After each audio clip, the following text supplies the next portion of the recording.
राधे राधे मेरे प्यारे भाइयों, राधे राधे मेरी प्यारी बहनों। मैं हूँ गौरी पांडे और आपके साथ लेके आ गई हूँ सावन के तीसरे माह की कथा। सावन का जो तीसरा सोमवार है वो दोस्तों 5 अगस्त 2024 को है। तो चलिए सावन के तीसरे सोमवार की कथा को करते हैं शुरू। एक समय की बात है, एक गांव में एक साधु जी रहते थे। साधु महात्मा थे। वो अपनी माँ के साथ एक घर में रहते थे और उन्होंने क्योंकि वो साधु थे तो उन्होंने अपना विवाह नहीं किया था।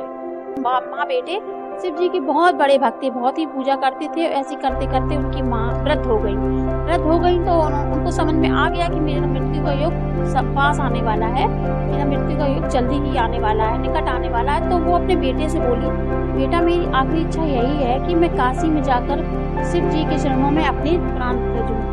तो उनके बेटे ने ये बात सुनी तो उसने कहा, ठीक है माँ, मैं कुछ करता हूँ। तो वो रात भर यही चिंता में, साधु जो थे वो यही चिंता में लेटे रहे कि मैं अपनी माँ को कैसे ले जाऊँ, काशी तो बहुत दूर है, पैदल पैदल कैसे क्या करूँ, महादेव मेरी सहायता करें, मुझे रास्ता दिखाएं। तो ऐसे करते करते वो एक दिन अपनी माँ से बोले, चलो माँ मैं तुम्हें काशी ले चलता हूँ।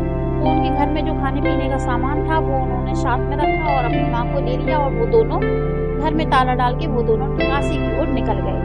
क्योंकि पहले जमाने में रोड और सड़क नहीं हुआ करती थी तो वो लोग पैदल ही जंगल के रास्तों से होते हुए जा रहे थे। ऐसे ही करते करते 1 महीना बीत गया और सावन का मास शुरू हो गया। जो सावन का तीसरा सोमवार था, उस दिन ये रास्ते में जा रहे थे ये दोनों माँ बेटा। तो माँ बेटा जाते जाते वो थक गए और इस पेड़ के नीचे बैठ गए और वो महादेव को मनन करने लगे। वो महादेव जी से कहने लगे, हे भोलेनाथ, मैं काशी कैसे आऊँ? काशी तो यहाँ से बहुत ही दूर है, मुझे कोई रास्ता नहीं। पेड़ के नीचे वो माँ बेटे सो जाते हैं। सोते सोते उनकी एकदम से अचानक से कुछ आवाज सुनाई देती है तो उन दोनों की नींद खुल जाती है। सामने देखते हैं तो एक बैलगाड़ी, एक आदमी था, उसमें एक बैल बंधा था और वो बैलगाड़ी को लिए था। ये लोग अचंभे में पड़ गए कि एक बैल से बैलगाड़ी कैसे चल सकती है। तो उन्होंने पूछा कि क्या हम लोगों को काशी तक ले जाओगे? तो वो आदमी जो था वो कंबल ओढ़े हुए था तो उसका चेहरा सही से दिखाई नहीं दे रहा था। उसने कहा, ठीक है मेरी गाड़ी में बैठ जाओ। तो वो दोनों लोग गाड़ी में बैठ जाते हैं। आगे रास्ता थोड़ी दूर चलते हुए फिर उन्होंने कहा, तो वो बैलगाड़ी रास्ते के जंगल के रास्ते एकदम दौड़ते हुए चली जा रही थी। उन दोनों को अचंभा लग रहा था कि ये बैलगाड़ी बिना रास्ते के कैसे दौड़ रही है। तभी उनकी नजर अचानक गाड़ी के पहिए पे पड़ी बैलगाड़ी की। तो उन्होंने देखा कि पहिया तो रुका हुआ है और फिर उन्होंने बैल की तरफ देखा तो बैल भी बैठा हुआ था, लेकिन गाड़ी दौड़ते हुए चली जा रही थी। उसके बाद उन्होंने उस आदमी को देखा तो आदमी सिर्फ कंबल ही कंबल दिखा, आदमी का चेहरा, आदमी गायब हो चुका था। उसकी माँ समझ चुकी थी कि बेटा ये कुछ नहीं, ये सिर्फ शंकर का, भोलेनाथ का ही आशीर्वाद है, भोलेनाथ का ही चमत्कार है, उन्हीं की हुई करनी है।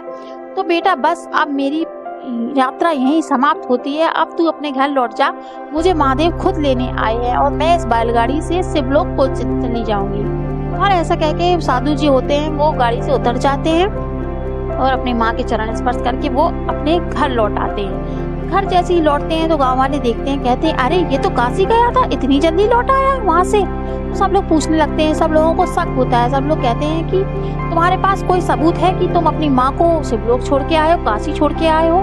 तो उसने लोगों को सारी बात जैसे ही वो बताना शुरू किया कि वो भोले बाबा आए, बैलगाड़ी आई, और जैसे ही वो कथा को बताना शुरू किया वैसे ही वो अंतर ध्यान हो गए। तो पूरी जनता एकदम से डर गई। सब लोग समझ चुके थे कि ये शिव जी का ही चमत्कार था और शिव जी, वो जो साधु थे उनको भी शिव जी अपने साथ ले गए। और सावन के तीसरे सोमवार में शिव जी का ये अद्भुत चमत्कार देख के सारे ही लोग चकित थे। वो सब हैरान होकर साधु की तरफ देखने लगे। साधु कहीं भी नहीं दिख रहे थे और इस तरह साधु को भी शिवलोक की प्राप्ति हो चुकी थी और सारे लोग शिव जी का जयकारा लगाने लगे, हर हर महादेव बोलने लगे। सावन का महीना बहुत ही पावन महीना माना जाता है। इस दिन साक्षात शिव जी आकर लोगों को वरदान देते हैं। जो लोग दिल से मन से पूजा करते हैं उनको शिव जी साक्षात आके वरदान देते हैं, साक्षात उनकी मनोकामना पूर्ण करते हैं। और इसी तरह हम सब लोगों को भी शिव जी मनोकामना इच्छा पूर्ति करेंगे, सबकी मनोकामना पूरी करें। बस मेरी यही विनती है, यही प्रार्थना है। और मेरी प्यारी सखियों, आज की कथा यही होती है समाप्त। बोलो भोले बाबा की जय। और दोस्तों चलो चलते हैं, मिलते हैं अगले ब्लॉग में। तब तक के लिए आप लोग अपना ख्याल रखें, सुरक्षित रहे। और मेरी तबीयत अभी भी सही नहीं हुई है, इसलिए आप लोग सपोर्ट करते रहें, साथ देते रहें, मेरी कथा को यूं ही सुनते रहें और अपना आशीर्वाद देते रहें। राधे राधे मेरी प्यारी बहनों। राधे राधे मेरे प्यारे भाइयों।